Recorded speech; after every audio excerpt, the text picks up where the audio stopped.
There we go.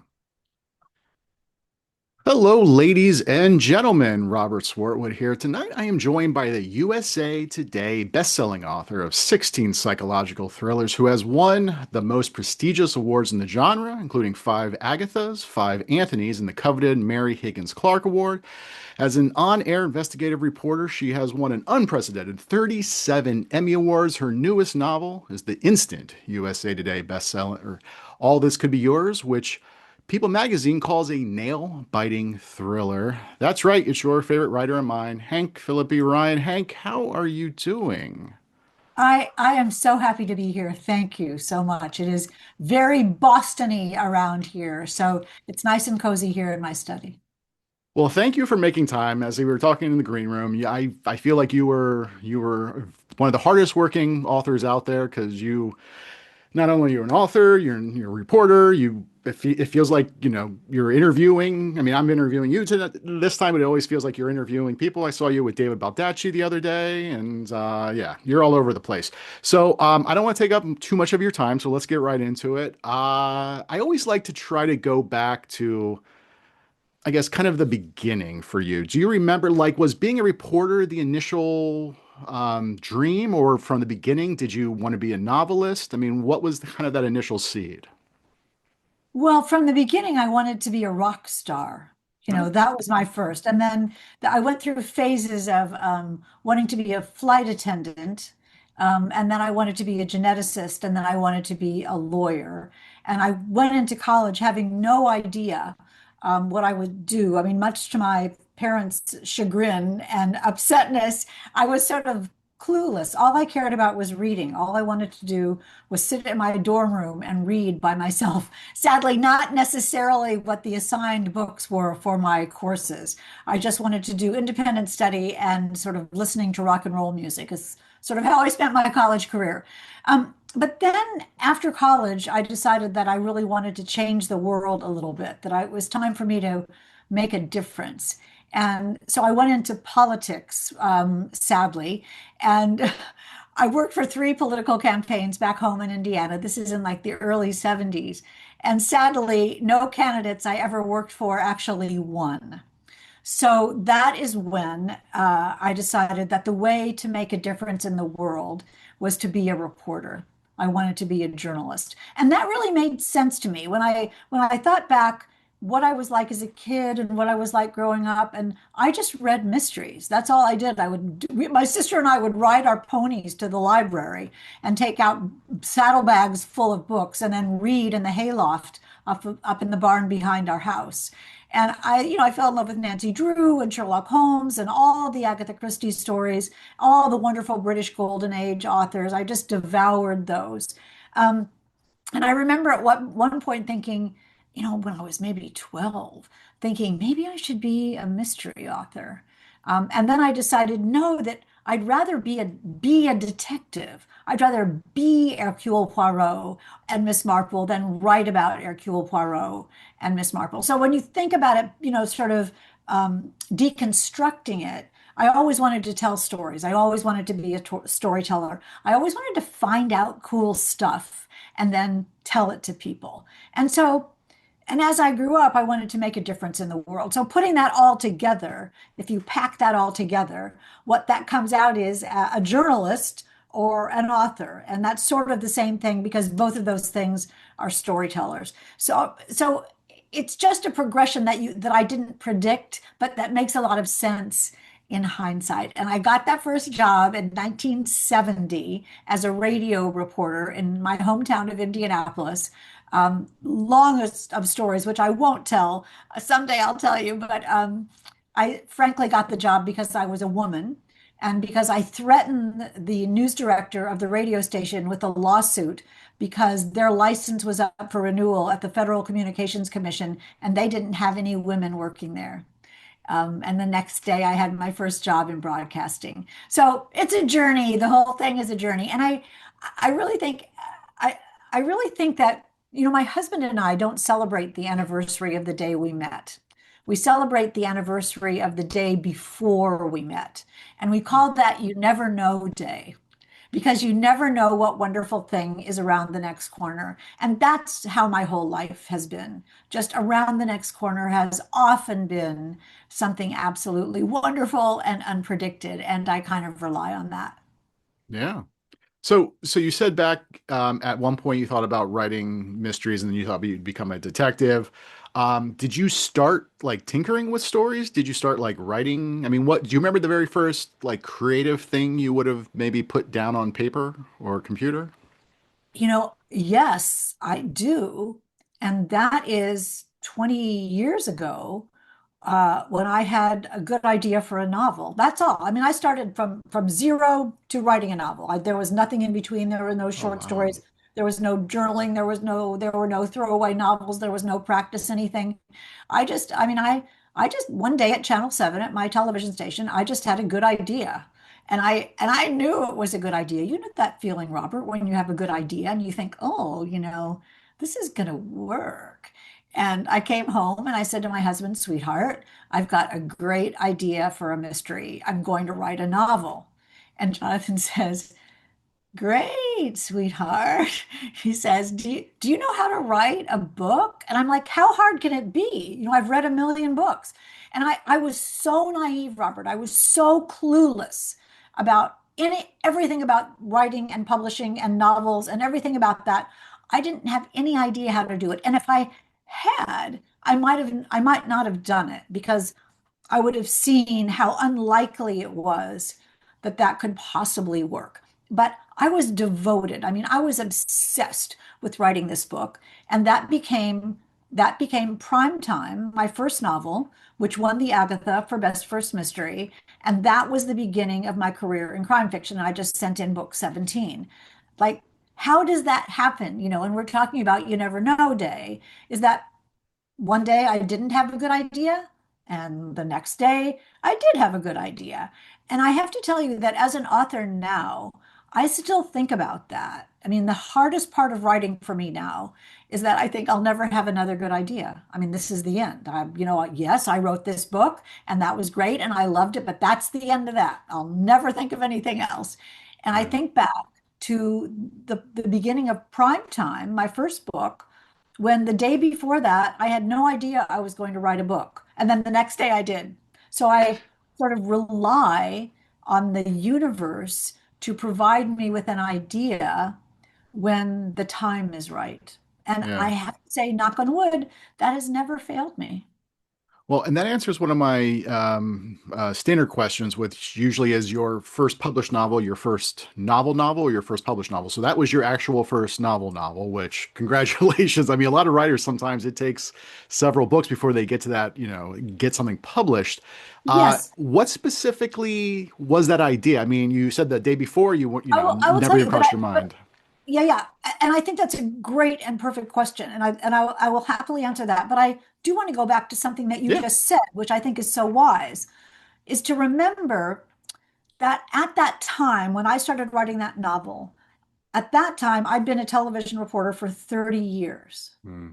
And for many of those years, before I became an investigative reporter, so for let's say 20 years, for 20 years, I wrote a story every day, a television story every day, with a beginning and a middle and an end, with a character who you cared about, with an important high stakes problem that needed to be solved. I tracked down clues and followed leads. I wanted the good guys to win and the bad guys to get what's coming to them. And in the end, I wanted to change the world and get some justice. Now, that's practicing. That was practicing. I cover true crime. That's practicing for writing a novel. That's storytelling. And I did that every day. And I had to not only, enterprise the story, think of the story, report the story, get the story shot on video, and then write the story. Then I would go into the edit booth and create the story on video, make a little movie out of that story. And I did that. I did that thousands of times before I wrote a book. So I wasn't starting so cold, if you know what I mean. Yeah. I was starting with, I understand the architecture of storytelling. I understand how the flow has to go. And another thing about that is that a television story has to be fast paced. It has to be entertaining. It has to be unique. It has to be fascinating. It has to be riveting at every moment. It has to be new. I mean, like super new. And I don't want you to change the channel when my stories are on TV. So I don't want you to close my books when you're reading my books. And so those same elements of suspense and pacing and velocity and advancement of stories, those are the same in television, and in crime fiction. What I hadn't done, what I had never done until I started writing my first book, was I had never made anything up. Mm, And that, what I did not know and what was a deep, dark mystery to me was whether I could rely on my imagination to make up a story that was wholly fictional. Because that was new. That was new. yeah. So I So forgot what the question that that's okay. prompted all So this. yeah, no, well, so that Oh, yeah, what that's was the interesting. idea you said? I've heard that like I think like Michael Connolly has mentioned that and other journalists who became authors just because it is basically I guess like your brain becomes very wired to write fast and then also write compact. So you're not, probably a novelist who was coming in and probably overwriting, which I feel like sometimes happens for a lot of newer authors where they come in and a novel that probably should be like 80,000 words, they write like 100,000 words because they don't really Well, understand. well, I had spent at that point 30 years arguing with my editors at my television station that I wanted my stories to be longer. Hmm. So I decided when I wrote my novel, and your question had been, what was the idea? And I'll tell you that. I decided when I wrote my novel, that I was going to go for it, that I was just going to, nobody was going to tell me to cut this baby in any way. It's going to be all me. And so my first draft of my first novel was 723 pages long, and I had to cut 400 pages. So there was that. So although I do have to say that was the most educational Yes. and revealing process that I've ever had. I still think about that now when I'm writing now. My novels now are not that much too long, Yeah. um, Well, because that, I've learned. yeah. And I always like to get very geeky on this live stream, especially where we're more writer geeky stuff where, and first of all, in the comments, Paul said he had met you at a book signing once. Great Oh, person. So wonderful. thanks, Paul. Um, so completely understandable. I believe a book should be as long as it needs to be.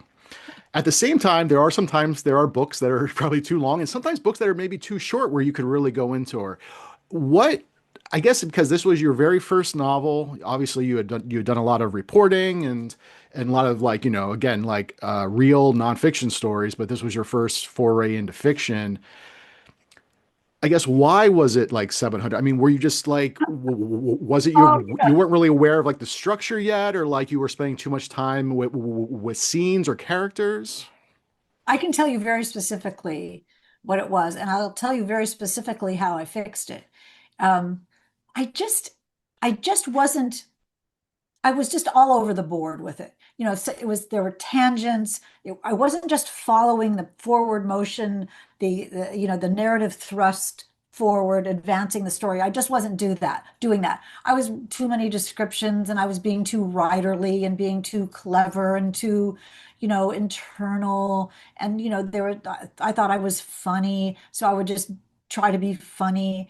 It was just an amateur effort of telling a really good story. The plot was great, and my main character was great. I mean, I stand by that book totally now. I still absolutely love Primetime, but I had to learn. I had to learn what a good book is. I had to learn pacing in fiction. And there was a woman, oh my gosh, this is too long to tell, but my husband is a criminal defense attorney, and in the building where he worked was a literary agency that handled, also had lawyers handling IP cases.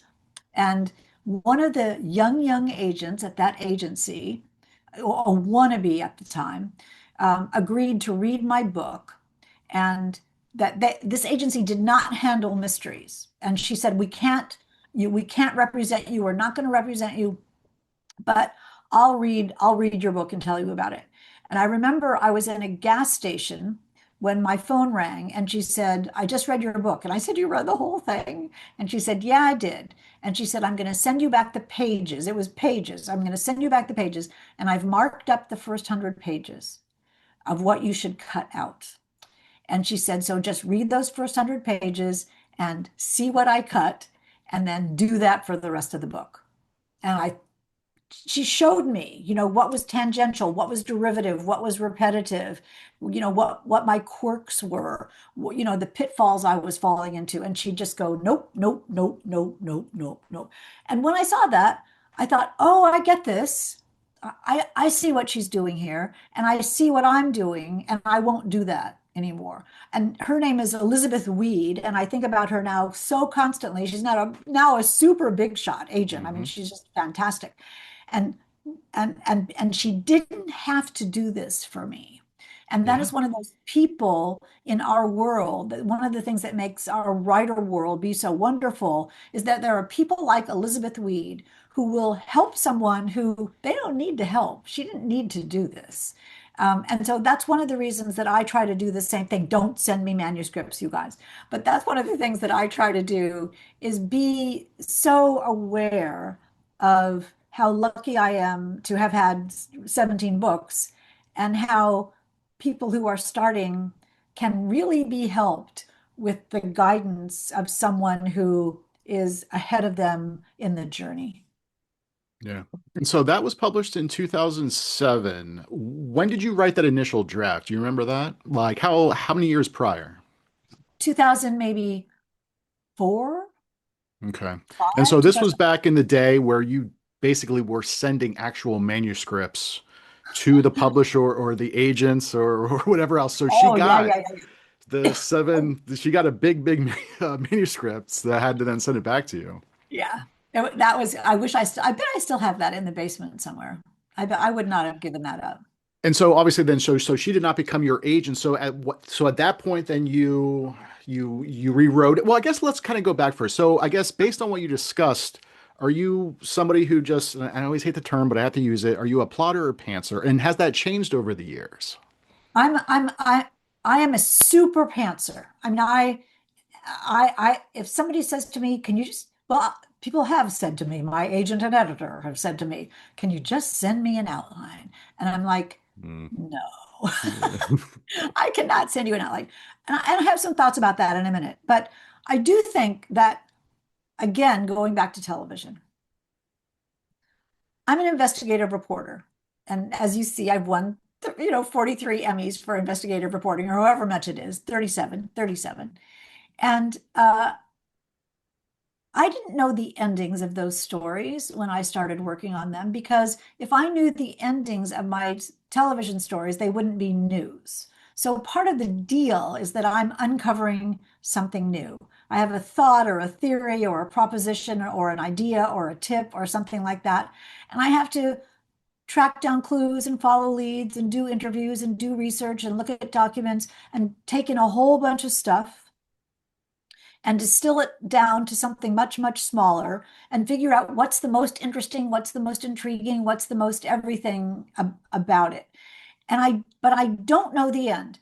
So as I'm reporting, I am out in search of the story. I'm in search of the story. And I'm not nervous because I don't know the end, because I'm glad I don't know the end. That means nobody else knows the end either. And so I'm in search of the story. So when I'm writing fiction, I'm out in search of the story as well. That's my comfort zone is being in search of the story. And I'm not afraid of not knowing what's going to happen next because in life we don't know what's going to happen next. So that's fine. So I'll just see what happens in these people's lives. So I'm still in search of the story as an author, but instead of, doing interviews and reading documents and going to sources and going to courthouses and going to crime scenes, I'm just researching my own imagination and seeing what's there. So it's a high wire act. There's no question about it. When I type the words chapter one and I think, okay, 385 pages to go, and I don't know, I think that's great. I'll know. It's just arithmetic. It's just addition and addition and addition. And if every day I write my 1,000 words, it'll be done in plenty of time, and I'll be fine to go back and super edit and edit and edit and edit. And once I find the story, so I'm in search of the story, I write it to get there. About 7/8 of the way through the book, I think, oh yeah, that's what this is. Okay, I got this. And then I can finish it. Then I go back to the beginning and make it be that story that I discovered that I was writing. So I think it was Walter Mosley often said that writing is not just sitting down and writing. It's often just thinking of the story, thinking of the characters or whatever else. Like, are there times now where you will just start maybe have a book idea and you'll just be thinking on it for a while and it might be a year or two before you actually sit down and write it? Or do you like to more just, come up with an idea and then just go from there? Or I guess like how much do you want to know or not know about a story before you start it? Like I know like Harlan Coben will say like for him, like he usually knows kind of where the end is. It might change, but he has an idea. He has like a destination where he's headed. Like, do you have a destination or you just kind of know like, well, this is my start. We'll see where it takes me. Interesting thing. Dennis Lehane would always say that when he wrote, he would know if the book were an alphabet, he with A as the beginning, that he would know A and M and Z, Hmm. and that everything else he didn't know. And that is kind of how I do it, I would say. Um, I don't know. I know, and by Z, I don't mean who the bad guy is. I mean where my main character is at the end of the book. Right. So I don't even know who gets killed at the beginning of the book. And I certainly don't know who the killer is at the beginning of the book. I don't know that. But I have a character who's in a situation, a character who wants something, and a character who for whom, if they don't get that thing, their life will be ruined and everybody's lives will be ruined. And that's what I know. And I kind of have a cool situation. I mean, going back to what you asked me about what that idea was for the first book is a really good example of how much I know when I start a book. I had, it was back in the day when spam filters weren't as good as they are now. And so I'd go to my office at Channel 7 every day, and the first thing I would on my agenda would be to delete all the spam emails that were in my computer because I couldn't focus on what I really had to look at until I got rid of all the junk. So one day I was deleting my spam emails and I opened one by mistake. And the subject line said, a new refinancing deal for you. But when I opened the email again by mistake, it was what looked like lines from a Shakespearean play. And if I majored in anything in college, it was Shakespeare. So I recognized that it was not a Shakespearean play, but it was that era. And I thought, what went through my mind was, why would someone send out a spam that millions of people would see and most people would delete with the subject line, a new refinancing deal for you, but the actual body of the email had nothing to do with that, that it was lines of dialogue from a play. Why would someone do that? And my brain, and you're a writer, so you understand. You'll Secret understand. code. Yeah. My brain said secret code. What if it's a Yeah. secret message? What if it's a secret message? And I thought, secret messages and computer spam. Are you kidding me? That's a great idea, right? That's a great idea. And Right. when you have an idea like that, there was nothing I could do, but that was the book I always wanted to write, and that's what I did. But you know, it was just that random opening of an email that I shouldn't wouldn't have opened or at all. It was just random. But again, exactly as you said, we're authors. We go, oh, ding, ding, ding. That's a good idea. And it proves, I mean, you were talking about how many ideas I have. I don't have any ideas. I don't have any more ideas. I'm writing the book that I have right now. I have an idea for the next book, and that's it. That's all. I got no extra ideas. I got nothing under in my computer files. I have no big stacks of research of like, oh, I want to do this. Zero, nothing. I have nothing. one day I thought, oh, this is sort of silly. I'm sure I have ideas. I just am not keeping them. So I made an email file labeled book ideas. And so 2 books ago, I thought, I got this nailed now because now I have this file of book ideas and I need one now. So I'll just go look and see what's in the file. And there was nothing in the file. I had not put anything in the file. So I do not have a stash of ideas. I have so many author friends who will say things like, "Oh, I have so many ideas. I'll never get to all of those ideas." And I think, good for you, because I don't, I got nothing. So, but if you think about it, all you need is one good idea a year. Yeah. I'm happy. I'm happy with one really, really good idea a year. I'm fine with that. Yeah. Well, so man, we're going through a lot of time here. So a I'll talk prime about time was your first novel, and that was the first book in a series. I believe you did four titles. Was that initially meant to be the first book in a series, or was it like a standalone that then you realized, oh, I can continue this? See, you're framing these lovely questions and really thoughtful questions as if there was some plan in my life. Okay. But when my agent said, "Oh, this is great," and is it a series? I'm like, "Yeah, sure. It's a series." You Yes, know. and actually, before you talk about that, let's go back. So Elizabeth Weed helped you kind of go through the first 100 pages. You were able to go back. What was that process like? I mean, I guess like, did you at that point then realize, okay, I need to get an agent?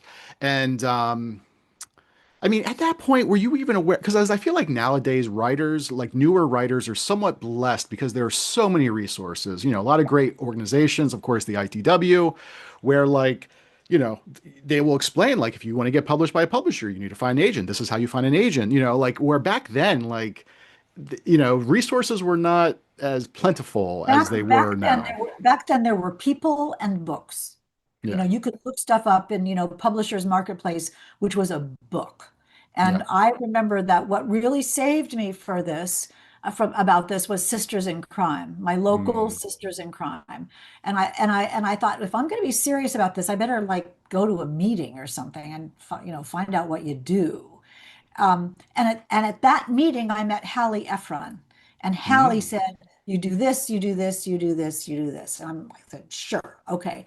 Now, there's nothing anybody can do to help you get an agent. I mean, I think this is a thing that, people are always emailing me and saying, can you please recommend me to your agent? Yeah. And I say, sure, I could do that to Kingdom Come, but it's not going to make any difference. It's going to be about your book.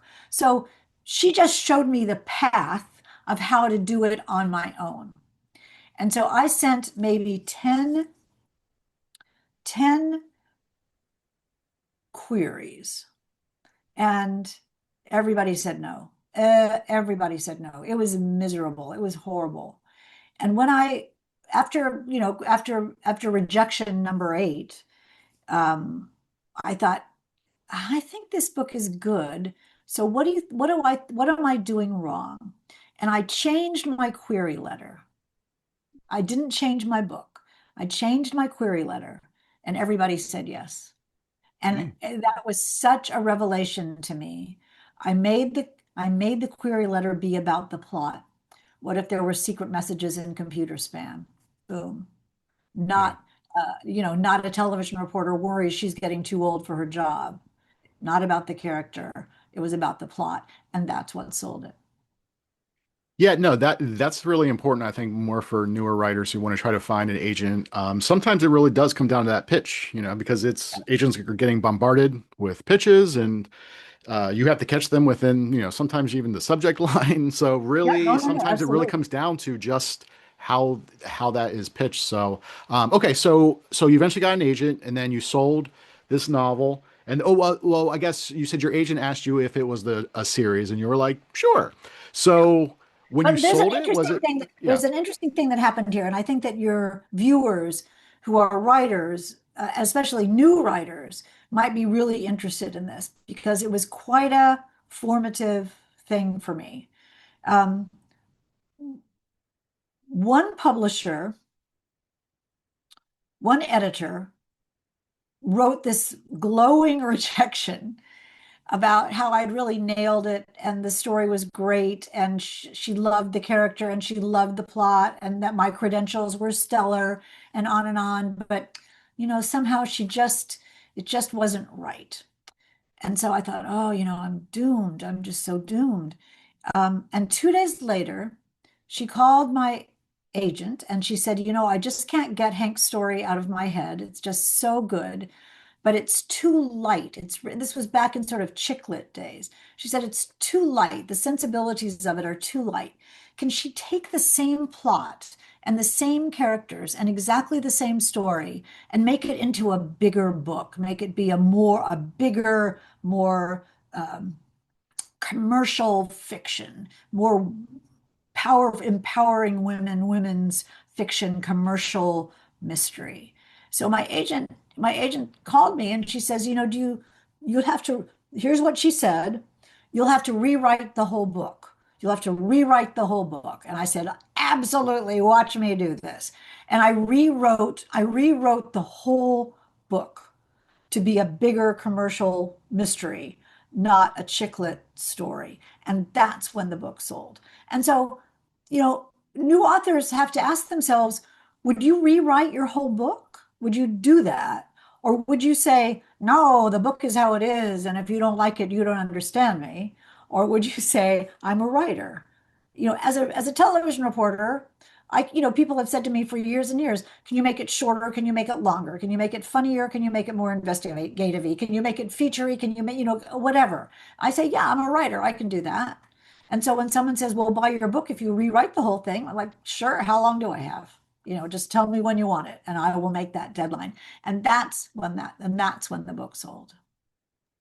So how long was that initial manuscript that the editor saw before then she decided I want you to go back and That was, um 350 pages. That so how was long did cut. it take you to go, well, first of all, how long did it take you then to do that initial 700 Not some page draft? Oh, well, I'm a fast writer, especially when I don't know what I'm doing. So I just banged that out pretty fast. It probably took a year to write that. It probably took a year.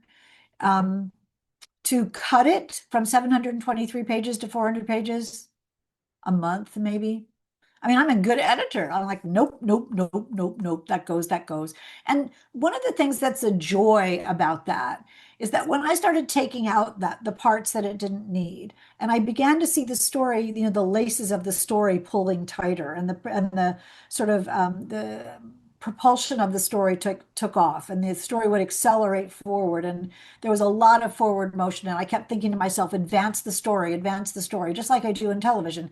Does this advance the story? What work is this doing? Why do I need this? Why does this person say this? Do I really need this? Cut, cut, cut, cut, cut. The delete key is my favorite. I mean, I love cutting because it always makes my stories better. And so I had a great time cutting. I don't feel, I don't save anything that I cut. That's gone.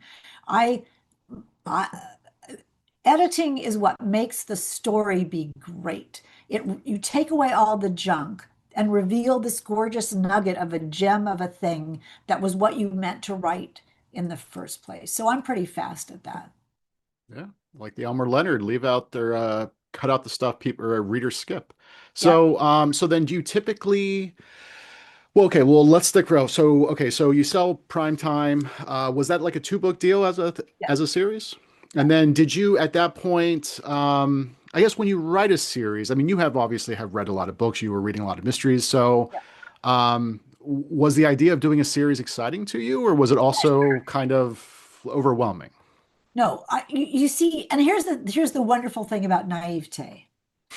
Everything was great. Everything anybody wanted was great with me, fine with me. This was so much, it still is. This is so much fun. I get to write a book. Yay. What kind do you want?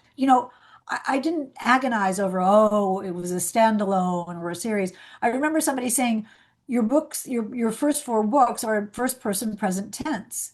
Why did you decide to do that? And I'm like, decide?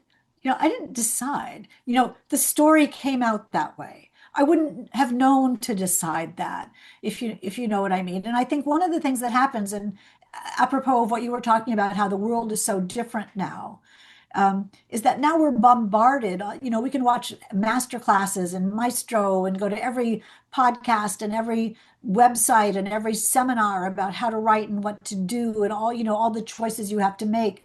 And our brains are now full of how to do it. It's this whole industry of how to write a book. But we didn't have that. We didn't have that back in the day.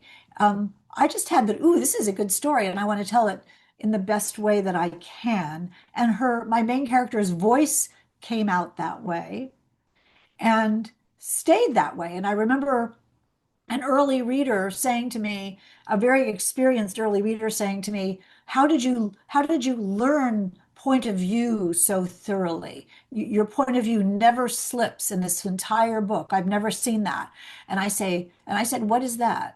What is that? Because I was just writing it the way it was.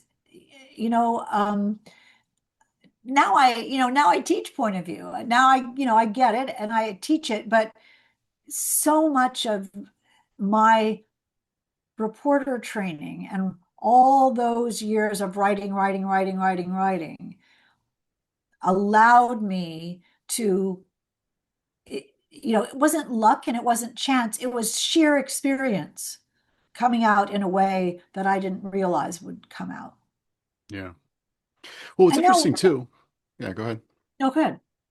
Well, I was just saying, it was interesting. First person present tense. I feel like nowadays, especially person present tense in crime fiction, even in psychological suspense thrillers, is common. It is almost the norm. But 15, 20 years ago, first person present tense was not, you would not find that often in crime fiction. Oh no, I remember I went to one of my very first signings. It was so exciting. It was some convention and there were a million authors and I was just floating with happiness of how I got to do this. And I had a big stack of prime time next to me. And some people came over and they were two people, a couple, and they came over and they were so thrilled. They had beeline to my table. And they said, "Oh my gosh, Hank Phillippi Ryan, we're so happy to meet you. We've heard so much about this book, Primetime. We cannot wait to read it. So excited." And they picked up the book and they opened it. This woman opens it and she goes, "Oh, this is first person present tense." And I said, "Yeah." And she says, "I can't read that." And she put the book down and she put the book down and walked away. Oh my God. Yeah, Yeah. yeah, I believe it. I believe it. There are some people that are like, I can't read books in first person or third person or present tense, past tense, whatever else. Well, so okay, so just I don't want to spend too much time on the first series, but when you were writing a series, how were you keeping track of like were you keeping a character list? Were you like did you create a Robert, Bible for Robert, book to book? no. I just remember. I'm Okay, well such then when you went to a the second series you I'm did giving you you such change up your process? giving you such terrible answers. Forgive No, me. no, no, no, these are great. Um, it just shows it can work anyway. Yeah. Um, when I got to the fourth book, though, I wished that I had kept track. Let me just say that. And when I started writing my second series, which again, that did start out, I thought it would be a standalone, Mhm. The Other Woman. And then quickly, as I was as I was into the book, I thought, no, no, no, no, this is a series. And the reason my second book, the Jane Ryland series, is investigative thrillers. It's just a completely different writing feel. The books are bigger, they're tougher, they're darker, they're third person, they're multi-point of view, there are several subplots. They're just much more complicated and bigger commercial thrillers. Um, and I knew I had a good idea, this one good idea. It's all I needed for this book, which was a quote that I read in a People magazine, which was a story about Mark Sanford, the ex-governor of South Carolina, who had gone hiking the Appalachian Trail. Remember, with his turned out he was off with his mistress, and he had said he was off hiking the Appalachian Trail, but he was not. Um, and someone in that article said, you can choose your sin, but you cannot choose your consequences. And I thought, my book, what's going to be about that? Whatever it is, it's going to be about that. And that turned out to be The Other Woman, which was the beginning. And that book won the Mary Higgins Clark Award. That was the beginning of my second series. And I did kind of try to keep track of the characters and their characteristics. That attempt quickly fell apart, but I learned from my first series that an author is wise to keep track of those things, but I still did a terrible job of it. Yeah. So when Primetime was published, how long had you been a reporter? 30, 30, 30 years. 30 years. So obviously then, I mean, that had been your career at that point, and then now, I mean, you're still reporting, correct? And kind of, I'm trying sort of emeritus. I'm sort of Okay. a So I guess, yeah, I mean, my question was at what point, because it is not easy to write a book, as many people know. Um, so like how were you like juggling at that point? Because I imagine especially an investigative reporter is, it's not you can't just kind of like, slouch your way through it. Like that's hard work too. So like how were you able to juggle all of these, writing a yes. novel and then doing all this other stuff? That's a really good question. When I think about how long I did that, I think, how did I do that?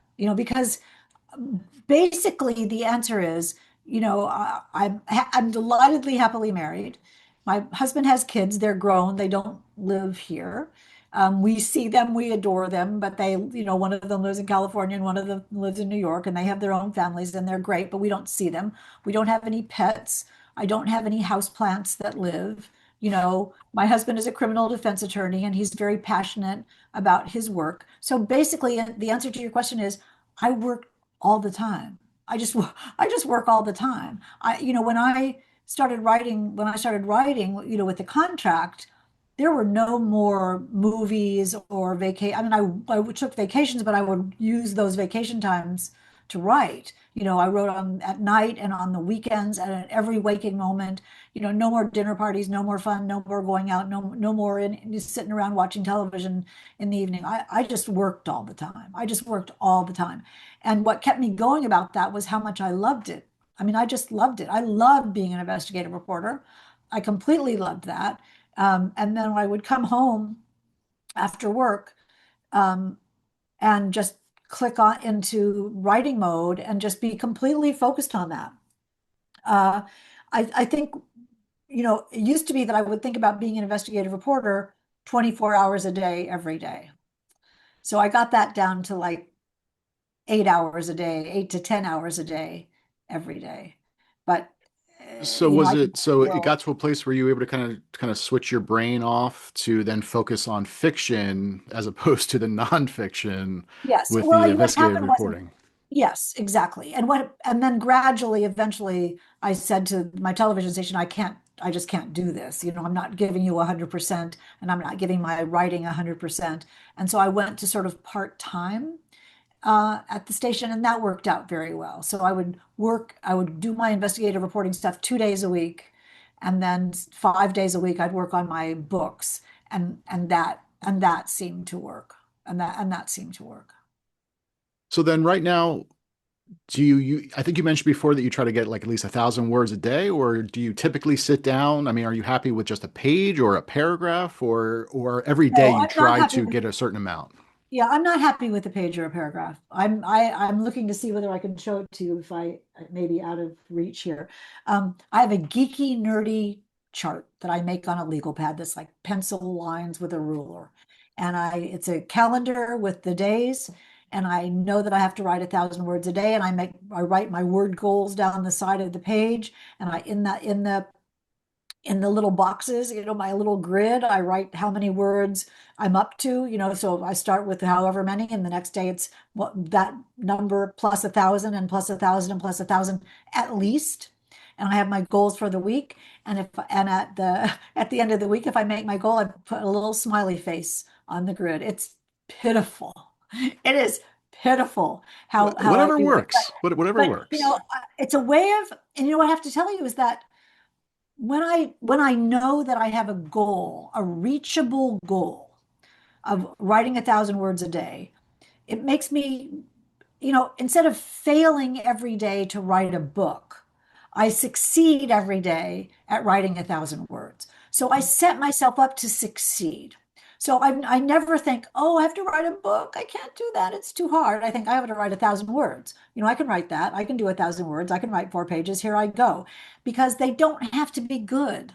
They just have to be there. And I can fix it later. And I'm gloriously happy with fixing it later. So just get the story on the page. And there are days when I'm sitting here thinking, this is the worst sentence that anybody has ever written in the history of the planet. And then Yeah. I think, yes, it is. And now just write another bad sentence and another bad sentence and another bad sentence. And soon you'll have a whole lot of bad sentences, but that's great because you can fix them later and you'll know what your story is. So I just persevere. Yeah. Yeah. I think Harlan Coben famously said that you can fix bad pages, you can't fix no pages.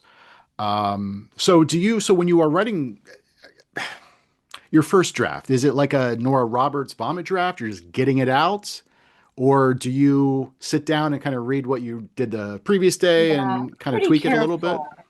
Yes, that's exactly how I do it. When I sit down to write every day, I go back and see the words that I wrote the previous day and sort of slingshot myself into the next 1,000 words with that. And those words get very edited as I go through them on the second day. So the iterations of the novel, overlap as I'm writing. So I'm rewriting, rewriting, rewriting, rewriting. And sometimes I'll get a really good idea at some point and go back and fix every thread that has to do with that. Or sometimes I'll have a realization and think, oh no, that person is good, or though that person is bad. Then I have to sort of go back. I'll go back and fix along the way to make it to fix the continuity along the way. So I don't save all the changes for the end. I try to sort of fix it along the way. So my first draft, although awful, I mean, if you ever saw my first draft, you just think it was the ravings of a First drafts mad. are not supposed to be good. I think there's this mindset a lot of writers get into where they just kind of freeze up because they want their first draft to be as perfect as possible. It's like, no, first drafts are meant to be awful. It's just getting the story, getting the characters, getting everything out. I so agree with you. That is so wise. The point of a first draft is just to be done, just so you know what your story is. And then you can go back and do it. I was interviewing Richard Osman, the Thursday Murder Club, Richard Osman. And he says if any organization wanted to raise money, what they should do is raffle off the author's first drafts. And Ooh, every author would buy back their first draft yes. for any price in order to keep it out of the public eye because they don't make any sense. They just don't make any sense, except in there somewhere is the gorgeous trunk of that story tree. And well, that's a horrible metaphor, but you know what I mean. There's the Yeah. essence of the story, and you just have to find it, and you're going to dig it out when you start over on draft two. Yeah. How many drafts do you find yourself typically going through before you get to the draft that is close to what is being published? That's hard because as we were talking about before, it sort of goes back Yeah. and, I go forward and then I go back and then I go forward and then I go back and then I go forward. So the thing where I don't type the end, but when I get to the end of the story, um, that's way more than one draft. That's way more than one look at every single word. So then I after I write that first draft that's more than one draft, I go back to start at the beginning and pretend I've never read it and sort of see how the story is. And I'll think, oh, that's boring, that's unnecessary, that's an artifact, that's not funny, that didn't last, that puzzle piece didn't go anywhere. And I just start taking things out. And at that time, I'm looking for continuity. I'm looking for motivation. I'm looking for sort of that a character behaves in a way that they're supposed to behave throughout, that my characters are separate, that, only one of them says, I know, right? Things like that. I write down as I'm working, I write down the words. Let me see if I can show you that. I write down the words that I realize that I've reused. And like I'm I, I'm I, dealing I with that now. I'm like, I think I have too many characters clearing their throat. I have to go back through that. So Yeah, here's, look at that. here's like a list of, uh-oh, I've said adjust too many. Did the door camera work? Oh, I can't say horrible again. I can't say realized again. I can't say terrified again. I can't say whatever that word is again. Check the scene where the safe is to make sure that that makes sense. So I just keep track as I go of what it needs, and then I go back and do that. And then I go through for story, and then I kind of go through for if there's a way of saying this, I kind of go through for poetry. I kind of go through to make Yes. So, sure. yes, I think all good fiction has a nice flow to it. Like I love like a T.C. Boyle, it just has a nice flow, a nice rhythm. Which always drives me crazy sometimes then when there's like a line editing or a copy editing and they're just like they like take things out. It's like, well, that screws up the flow. So do you read like do you then read your chapters aloud or like how do you make sure you keep that good flow there? Oh, listen to this. I have software called Speechify Hmm. that reads it out loud to me. And so I'll sit with the manuscript. I'll sit with the manuscript and read look at the manuscript where I'm hearing Speechify tell it to me.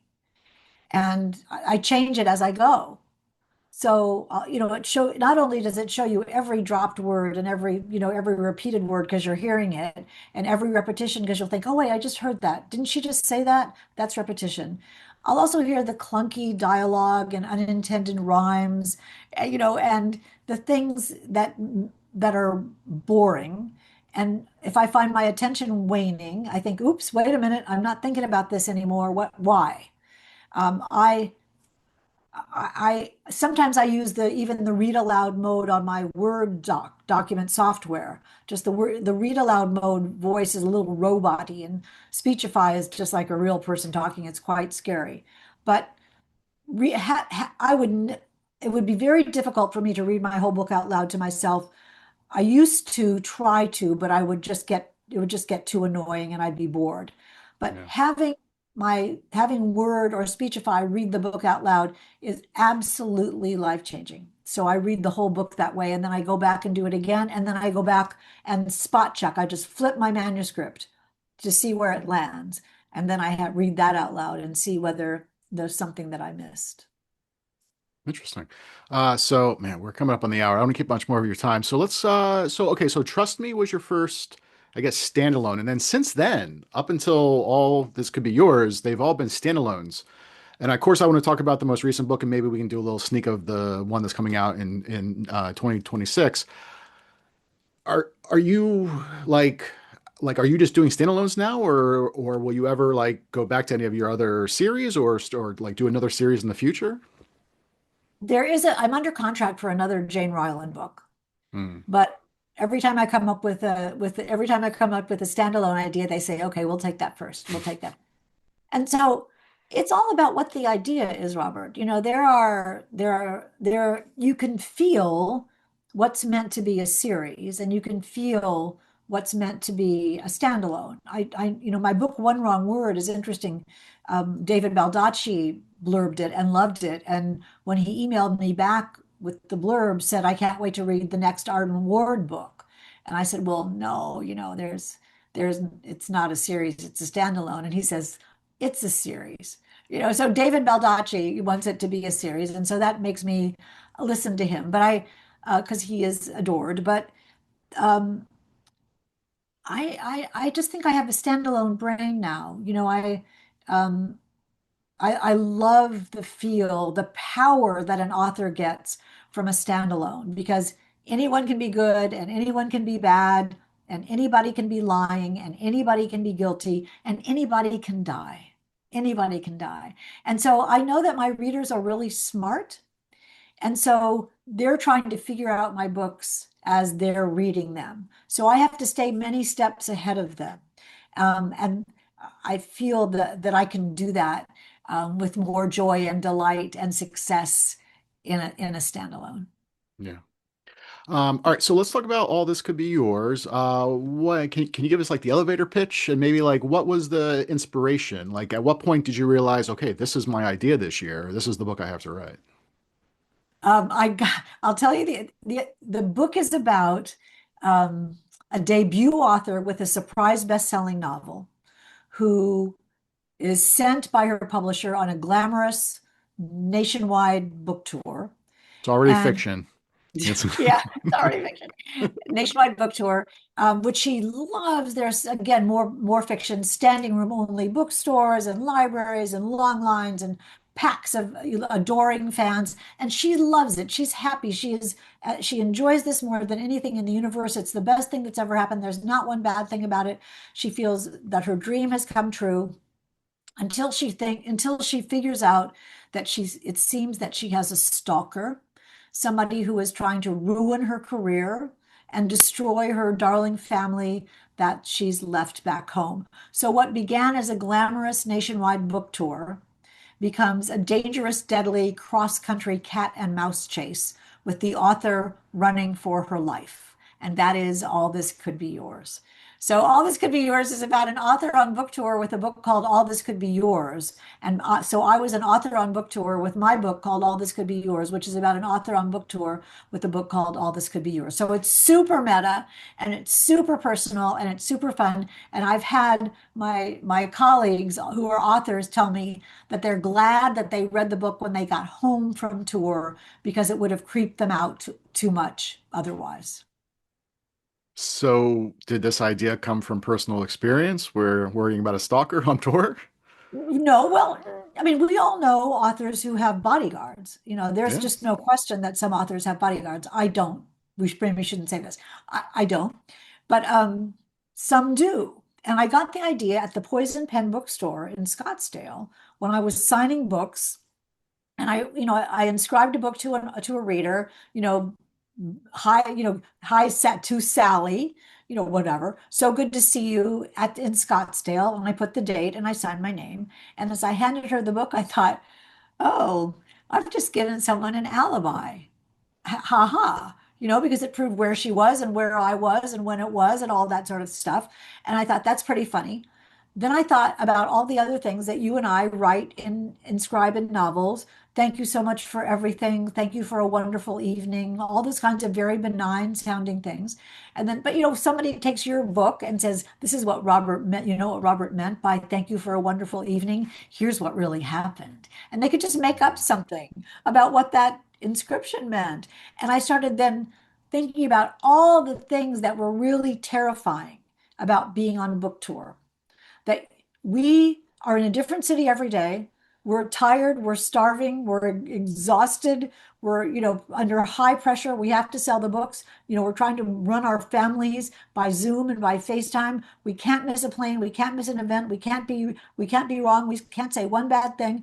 And we go into a room full of strangers, we hope, a room full of strangers, all of whom know more about us than we do about them. And at that moment, in every book event, when someone says, does anybody have any questions? And the author is like, oh, please don't ask me something I don't want to answer. So I just basically, All This Could Be Yours is basically everything terrible that could happen on book tour. I took book tour and just weaponized the heck out of it. And it was really fun to write. Yeah. And again, it was an instant USA Today bestseller. It's We so funny. I had, found out about that when I was about ready to get on the quiet car on the train. And I got the notice that it was an instant USA Today bestseller, along with the previous book, One Word, Wrong Word, two books on the bestseller list the same week. And I was oh, about to get on the quiet car and I couldn't just let out a shriek. I couldn't do it. So it was really, really great. And I was very happy, still am very happy about that. you want to hear a crazy story? I saw a friend of mine, his book was on the USA bestseller list, and I messaged him. I said, hey, congratulations. Actually, it was the second week. I said, 2 weeks in a row. It's amazing. He had no idea. His publisher never told him. I mean, really? I mean, these are one of the times that we get together and we say, aren't we all in this to sell books? Don't you care? I don't know. But people are Yeah. busy and they probably figured he would look. Some of us, no names mentioned, wake up at 6 o'clock on Wednesday morning to look at the list. So, hey. Well, again, the book is out. People Magazine, a nail-biting thriller. Library Journal said it should be on everyone's reading list. So again, congratulations on that. With the time remaining, What can you tell us? Can you tell us anything about the book that's coming out in 2026? Yeah, September 1st, 2026. This is kind of breaking news, Robert, because Oh, all right. we just announced the title and there's no cover. And the title is Mother, Daughter, Sister, Stranger. As you can see, this is an advanced bound manuscript. This is the pre-copy edited version. And so nobody will ever read this because it is terrible. It's not terrible, but it's not as good as it's going to be because I'm so excited about this book. Mother, Daughter, Sister, Stranger is about a mysterious plane crash, a missing influencer, her terrified 11-year-old daughter, and a book agent who is looking for happy endings. But there's one person who knows how all of those stories are woven together, and they're not going to stop until they write the final chapter of their lives. So, mother, daughter, sister, stranger. And it comes out September 1st of 2026. Very nice. Are there pre-order links already up or not yet? There are indeed. Thank Oh, you. there you go. Yes, Very there good. are. What has your ratio been on your title versus when the publisher comes in and is like, nah, we're going to call it this? I'm I'm I think Or are you a writer who well, you doesn't know, really care? I have Because I know some 17. writers are very, No, particular. They're like, this is I my have title. I want my 16, title. 16, I have 17 books, and 16 of those have my title. All right. Wow, So that's that's fantastic. So, all right, we're up in the hour. I don't care. You have been so generous with your time. Last thing I always ask is there anything recently you've read, watched, listened to that you really enjoy that you would recommend? oh, absolutely, completely so. I'm looking at this way because there's a stack of books that I have just read, but there's a book called this. These are mostly writers listening, but it doesn't matter because this is a book for writers and for readers. It's called The Award by Matthew Mm. Pearl. And it is hilarious, mordant. Uh, it is so sinister and so scary and so cringy creepy that I was like turning the pages like, oh, don't do that. Oh, don't do that. It's about an author who's on his desperate search to write a bestseller and how far someone would go to make that happen. It is insightful. It's, relatable. If you're an author, you will just cringe at every page. If you're a reader, you're going to find out stuff that probably you shouldn't know. So everyone will love this. I read it on the plane from on book tour. I read it on the plane from Des Moines back to Boston. And from time to time, I just burst out laughing. And finally, the stranger sitting next to me on the plane said, can I just ask what you're reading? Because you really look like you're enjoying that. So I showed it in the book. So it's called The Award by Matthew Pearl. Yeah, yeah. I think I see Joe Finder was talking about it the other Oh, day. I see. He's That's great. Yeah, yeah, yeah. It's Yeah. good. Okay, perfect. And then if people want to, I usually say stalk you online, but after having talked about all this, we don't want to say that. But if people can find you online, where's the best way to do that? I'm on Instagram at Hank P. Ryan. And please follow me on Instagram at Hank P. Ryan and Hank Phillippi Ryan, author, on Facebook. I spend way too much time on those things. If I had something to change, I would just cut back, but too bad, I'm addicted. My website is hankphillippyryan.com. And if you click on contact and send me an email, it comes directly to me. There are no middle people. And you can also sign up for my newsletter at hankphillippyryan.com. I would love to see you.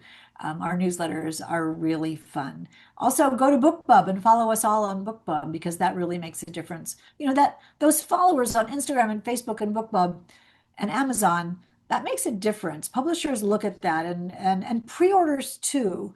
You know, when you pre-order a book, it's like telling the publisher, I vote for this book. I'm voting for this book. I'm happy that this book is coming out. So it's a real vote of confidence for authors to have readers do that pre-order. It really makes a difference. Plus, it also tells booksellers, like if it's an indie bookseller who is getting a lot of pre-orders for a title, they are going to then order more copies for the store than they probably would have. They may have ordered a copy or two, and they might order five copies. And it doesn't sound like a lot, but it adds up, throughout all these other things. So yes, pre-orders are absolutely important. So okay, well, Hank, again, thank you so much for making time. We didn't get to nearly a lot of, when you sued the IR or when you sued the IRS, when you sued the CIA, we need to get to that. Maybe next time. So again, thank you so much Well, for your time, and thank you again for everybody hanging out. Bye.